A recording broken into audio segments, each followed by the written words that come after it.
Ada sate kacang, sate padang, daging, sapi, ayam, lidah, dan apa aja, kulit-kulit ya, cengkeh juga ada tuh.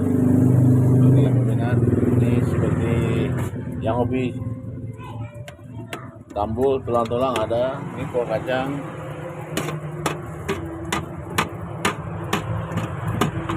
ini yang hangat-hangat, buah kariaman.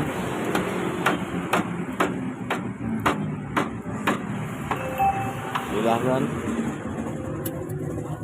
bapak-bapak, ibu-ibu, bareng keluarga, partner, kawan-kawan, siapkan berbuka tempat boleh.